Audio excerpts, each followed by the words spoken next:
ત્યાર પછી કીધું છે બે સંખ્યાઓનું હવે એક નવી પેટર્ન છે અને એમાં XY વાળી કિંમતો આપી. જોજો લસા આપ્યો છે LCM કેટલો આપ્યો છે x પ્લસ વાય. બહુ ઇઝી હોય આ, તમને ખાલી દેખાવામાં અઘરું લાગે. ગુસા આપ્યો છે p અને બીજી એક સંખ્યા છે. જોજો HCF માં એક ગુસા આપ્યો છે. ગુસામાં આપ્યું છે એક સંખ્યા p છે અને બીજી સંખ્યા x માઇનસ વાય છે.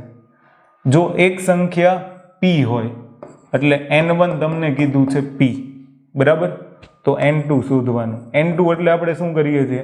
લસા અને ગુસાનો ગુણાકાર, તો x પ્લસ વાય અને ગુણ્યા p કૌંસમાં x માઇનસ વાય અને ડિવાઇડેડ બાય આપણે શું કરીએ છીએ? સંખ્યા એટલે p, તો p અને p cancel. x plus y અને x માઇનસ વાય એ એક સૂત્ર છે x નો વર્ગ માઇનસ y નો વર્ગનું.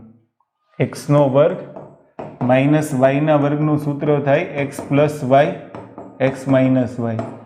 તો આ આપણી પાસે છે, તો એનો જવાબ શું આવશે? x નો વર્ગ માઇનસ y નો વર્ગ, તો જવાબ આવશે ક.